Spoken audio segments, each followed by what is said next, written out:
Cricket chronicles with Chandresh में आप सबका स्वागत है। आज का मुकाबला गुरुवार का दिन है, बहुत महत्वपूर्ण मुकाबला है। रॉयल चैलेंजर्स बेंगलुरु बनाम दिल्ली कैपिटल्स। मैदान है बेंगलुरु का चिन्नस्वामी स्टेडियम। छोटा सा मैदान है पर यहाँ पर बहुत कमाल होता है भाई, बहुत जबरदस्त मुकाबले होते हैं और इसी के लिए जाने जाते हैं ये मैदान। और आप समझ जाइए कि इस मैदान पर बहुत ही एक ऐतिहासिक मैदान है और इस मैदान पर रॉयल चैलेंजर्स बेंगलुरु ने अपना एक दबदबा बनाया है सालों में। और बड़े रन बनते हैं, बहुत ज़्यादा रन बनते हैं और इसीलिए सभी दर्शक उत्सुक होते हैं इस मुकाबले में आने के लिए। तो इस मुकाबले के बारे में बात करते हैं। दो टीमें इस वक्त इन फॉर्म टीमें हैं, मतलब ये आप बहुत कम ही कह पाते हैं कि बेंगलुरु और दिल्ली दो इन फॉर्म टीमें हैं, और यही चीज़ हो रहा है इस वक्त आईपीएल में कि दो इनफॉर्म टीमें आपस में भिड़ंत करने के लिए तैयार हैं। और पहले बात करते हैं दिल्ली कैपिटल्स की। दिल्ली कैपिटल्स की जहाँ तक बात करें, उनके पास बल्लेबाजी से शुरू करते हैं। बल्लेबाजी में उनके पास टॉप ऑफ द ऑर्डर अगर फिट हैं फैफ डुप्लेसी, तो फैफ डुप्लेसी मौजूद है वहां पर, और उनके साथ ही जेक फ्रेजर मैकगर्क हैं। पर पिछले मुकाबले में जो चेन्नई के खिलाफ था तब जो है केएल राहुल ने ओपन किया था बल्लेबाजी और जबरदस्त पारी खेली थी, अर्धशतक मारा था, तेजी से रन बनाया था। और उन्होंने बताया कि वो अपने गेम पर काम कर रहे हैं और उसमें कुछ बदलाव लाने की कोशिश कर रहे हैं, खास तौर पे टी20 क्रिकेट में, क्योंकि उनको हमेशा माना जाता था कि बहुत धीमे खेलते हैं, तेजी से रन नहीं बनाते हैं, इसीलिए वो अपने गेम पर लगातार काम कर रहे हैं। और उस चक्कर में उन्होंने एक जबरदस्त धुआंधार पारी खेली थी वहां पर, और बहुत ही मजा आया उनकी पारी को देखते हुए। और वहां पर और भी बल्लेबाज है जिन पर आपको नजर रखनी चाहिए, जैसे वहां पर अभिषेक पोरेल है, जिन्होंने बहुत इंप्रेस किया सबको अपने बल्लेबाजी के साथ पिछले कुछ सालों में। जब से वो आए हैं दिल्ली कैपिटल्स के सेटअप में, तब से उन्होंने बहुत जबरदस्त प्रदर्शन किया है और बहुत इंप्रेस किया सबको अपने बल्लेबाजी के साथ। एंड वो एक मतलब कोई कह नहीं सकता था कि वो इस तरह के बल्लेबाज है जो इतनी तेजी से रन बनाएंगे और गेंदबाजों पर दबाव बनाएंगे, तो इन पर नजर रखने की जरूरत है। और बाद में जो है उनके पास ट्रिस्टन स्टब्स भी है जो तेजी से रन बनाते हैं, और ट्रिस्टन स्टब्स मतलब इन पर काफी उम्मीदें हैं साउथ अफ्रीका को भी।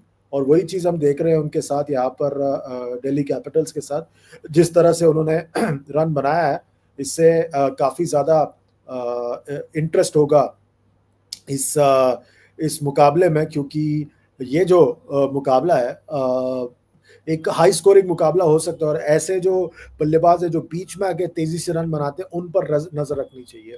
उसके अलावा कप्तान अक्षर पटेल खुद है जो रन बना सकते हैं और दबाव डाल सकते हैं अपने बल्लेबाजी के जरिए। और फिर उनके पास समीर रिजवी भी है जो रन बना सकते हैं, और आशुतोष शर्मा, कैसे भूल सकते हैं आप। लखनऊ सुपर जायंट्स के खिलाफ जो मुकाबला था वो आशुतोष शर्मा की धुआंधार बल्लेबाजी के बदौलत वहां पर दिल्ली कैपिटल्स ने जीत हासिल की थी। तो ये तो है दिल्ली कैपिटल्स की बल्लेबाजी के बारे में। गेंदबाजी के बारे में अगर बात करें तो मेरे हिसाब से दो ऐसे गेंदबाज हैं इनके पास, दिल्ली के पास, जो बहुत खतरनाक है, विकेट टेकिंग गेंदबाज है, और उसमें से एक है मिचेल स्टार्क। मिचेल स्टार्क के लिए मैं कहना चाहूंगा कि ये इस उम्र में भी, 35-36 साल की उम्र में भी, एक लाजवाब गेंदबाज है। रफ्तार में कोई कमी नहीं आई है और विकेट लेने के लिए हमेशा तैयार। इनके सामने आप रन बटोरना मतलब बहुत ही मुश्किल वाली बात होती है, बहुत दिक्कत होती है बल्लेबाजों को रन बटोरने में, और ये विकेट टेकिंग गेंदबाज है और ये दिल्ली कैपिटल्स की सबसे बड़ी ताकत है। इसके अलावा बीच में आते हैं कुलदीप यादव, जो अपने लेफ्ट आर्म लेग स्पिन के जरिए, रिस्ट स्पिन के जरिए दबाव बनाते हैं बल्लेबाजों पर, और वो भी एक विकेट टेकिंग गेंदबाज है। पर और एक गेंदबाज है जिसने सबको इंप्रेस किया, और वो है विपराज निगम। भाई ये कहां से आया, कब आया, क्यों आया, कैसे आया, किसी को पता नहीं। आया, विकेट लिया और बल्ले के साथ भी कमाल किया इस बंदे ने, और जबरदस्त गेंदबाजी की है इन्होंने। मजा आता है इनकी गेंदबाजी को देखते हुए। और भी जो गेंदबाज है इनके पास, मुकेश कुमार है और मोहित शर्मा है, जिन्होंने अब तक कुछ असर डाला तो नहीं। मुकेश कुमार ने ठीक गेंदबाजी की है, पर I think he can do a lot better. पर ज्यादा जो है फोकस वो है मिचेल स्टार्क और कुलदीप यादव पर। तो इन पर फिर एक बार नजर होगी कि ये किस तरह से गेंदबाजी करेंगे और दबाव बनाएंगे बेंगलुरु के बल्लेबाजों पर। ऑल इन ऑल मुझे लग रहा है कि दिल्ली की गेंदबाजी I think is one of the best इस टूर्नामेंट का। दूसरी तरफ रॉयल चैलेंजर्स बेंगलुरु की बात करें तो इनके बल्लेबाजी से शुरू करें तो टॉप ऑफ द ऑर्डर एक नौजवान है, शायद आपने नाम सुना होगा, नाम है विराट कोहली। विराट कोहली भी फॉर्म में है भाई, जबरदस्त फॉर्म में है। और इन्होंने दिखाया है कि क्यों वो इस वक्त मतलब इतनी इतनी भूख है उनके अंदर कि उनको ये टूर्नामेंट जिताना है, रॉयल चैलेंजर्स बेंगलुरु को। उनके साथ है फिल सॉल्ट जो धुआंधार शुरुआत करते हैं, दबाव बनाते हैं गेंदबाजी पर, और उसके बाद जो है वो बाकी बल्लेबाजों पर आ जाता है। पर सबसे जो प्रभावित किया जिस बल्लेबाज ने वो है रजत पाटीदार, जो कप्तान है। क्या बल्लेबाजी की है बंदे ने यार, कप्तानी का कोई असर नहीं दिख रहा उनके ऊपर, मतलब कोई दबाव नहीं लग रहा, मतलब खुल के बल्लेबाजी कर रहे हैं। और यही खासियत है इनकी, मतलब खुल के क्रिएटिव भी है काफी ज्यादा, मतलब सोच विचार कर रन बनाते हैं, इसलिए वो माने जाते हैं यहाँ पर। और साथ ही साथ उनके साथ और भी बल्लेबाज हैं वहां पर, जैसे देवदत्त पडिक्कल है जिन्होंने रन बनाना शुरू किया है। युवा खिलाड़ी भी वहां पर मौजूद है स्वस्तिक चिकारा के रूप में, जिनके ऊपर आप भरोसा कर सकते हैं। और बाद में जो है रन बनाने के लिए उनके पास लियम लिविंगस्टन भी है, और वहां पर टिम डेविड भी है जो धुआंधार बल्लेबाजी करते हैं, छक्के मारते हैं, बहुत बेहतरीन। और उसके बाद वो बंदा है जिस पर मुझे सबसे ज्यादा भरोसा है, वो है जितेश शर्मा। जितेश शर्मा की जहां तक बात है, ये एक बेहतरीन बेहतरीन T20 के क्रिकेटर है। इनके ऊपर मुझे लग रहा है कि भारत को T20 क्रिकेट में बहुत ज्यादा इन्वेस्ट करना चाहिए, because he is a terrific T20 cricketer. और इनका बहुत बड़ा एक योगदान होगा इस टूर्नामेंट में, अगर जो है यहाँ पर रॉयल चैलेंजर्स बेंगलुरु को एक दबाव बनाना है दिल्ली कैपिटल्स पे। तो ये तो थी बातें रॉयल चैलेंजर्स बेंगलुरु के बल्लेबाजी के बारे में। गेंदबाजी की अगर बात करें तो गेंदबाजी भी काफी अच्छी है, उनके पास जॉश हेजलवुड है। तो ये मुकाबला जॉश हेजलवुड बनाम मिचेल स्टार्क बन सकता है, क्योंकि दोनों फॉर्म में है, और खास तौर पे जॉश हेजलवुड भी बहुत बढ़िया फॉर्म में है। उनके साथ है भुवनेश्वर कुमार जो बहुत बेहतरीन गेंदबाजी कर रहे हैं, और वहां पर जो है यश दयाल भी है, और मेरे सबसे चहीते हैं इस लाइनअप में जिनका नाम है रसिक सलामदार।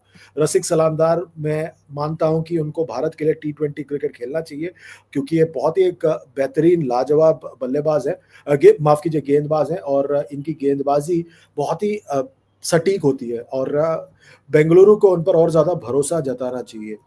इनकी अगर कमजोरी है तो वो है बेंगलुरु की स्पिन गेंदबाजी। इनके पास सुयश शर्मा है, पर कृणाल पांड्या ने अब तक बहुत जबरदस्त गेंदबाजी की है, दबाव बनाया बल्लेबाजों पर अपनी गेंदबाजी के साथ, मजबूर किया है गलती करने के लिए। पिछले मुकाबले में मुंबई इंडियंस के खिलाफ इन्होंने 4 विकेट निकाले, और बहुत झेला उन्होंने अपने सगे भाई के मार जो मार पड़ी सगे भाई से, हार्दिक पांड्या से। उसके बावजूद डट कर सामना किया वहां पर गेंदबाजी का, और जवाबी हमला किया। सुयश शर्मा है लेग स्पिनर, पर जो अगर कमी है ना यहाँ पर, वो है एक वर्ल्ड क्लास स्पिनर की। वो कमी इनको बहुत ज्यादा खलेगी, क्योंकि कोई बाहर का कोई स्पिनर नहीं है, कोई भारत के लिए खेलने वाला कोई स्पिनर नहीं है। अगर आप इस तरह के गेंदबाज हैं तो फिर आपको दिक्कत जरूर हो सकती है, नहीं है इसलिए आपको दिक्कत हो सकती है, पर अब तक बेंगलुरु ने डट कर सामना किया इन परिस्थितियों का, और आपको पूरा पूरा उनको मार्क देना चाहिए for the way they have handled वो जो रिसोर्सेस है उनका, उसको मैनेज बहुत बढ़िया तरीके से किया बेंगलुरु ने। इसीलिए पॉइंट्स टेबल में बेंगलुरु और दिल्ली इतने टॉप पर चल रहे हैं। अपने जो खिलाड़ी है उसको बहुत बढ़िया तरीके से उन्होंने मैनेज किया है। Full credit to both the captains Akshar Patel and Rajat Patidar, और उनके कोचिंग स्टाफ को भी पूरा पूरा क्रेडिट जाता है। अब आते हैं और एक बड़ी फैक्टर है जो इन दोनों टीमों को बहुत जबरदस्त बनाता है, वो है फील्डिंग। फील्डिंग में अगर आप देखें, फिल सॉल्ट ने पिछले मुकाबले में एक जबरदस्त फील्डिंग की थी और कैच पकड़ा था, बेहतरीन कैच पकड़ा था। आप दूसरी तरफ अगर दिल्ली कैपिटल्स की बात करें तो उनके कप्तान Akshar Patel, Faf du Plessis, Jake Fraser McGurk, Tristan Stubbs, ये सब बेहतरीन फील्डर्स हैं, और खुद मिचेल स्टार्क भी एक एथलीट है। तो इस सब से भी बहुत फर्क पड़ता है। फील्डिंग ऐसे हाई स्कोरिंग टूर्नामेंट में बहुत बड़ा फैक्टर हो सकता है, और यही चीज जो है दिल्ली कैपिटल्स और रॉयल चैलेंजर्स बेंगलुरु के जो टीम के साथ है वो भी उस बारे में सोच रहे होंगे, क्योंकि चिन्नास्वामी स्टेडियम काफी छोटा मैदान है, बहुत ज्यादा रन बनते हैं यहाँ पर। तो जरूरी बात यह है कि आप फील्डिंग से भी अपने राइवल पर दबाव बनाएं। ऑल इन ऑल अगर आप दोनों टीमों को देखें, मेरे हिसाब से दिल्ली कैपिटल्स का पलड़ा थोड़ा भारी है, और I think that that's the reason why you need to think that Delhi Capitals इस मुकाबले में फेवरेट है। ये तो मेरा मानना है, पर आपका क्या मानना है बताइए। वीडियो के नीचे कमेंट कीजिए, लाइक कीजिए, शेयर कीजिए, सब्सक्राइब कीजिए, और साथ ही साथ नोटिफिकेशन की घंटी बजाइए। अभी के लिए बस इतना ही, अपना ख्याल रखिए। Goodbye for now.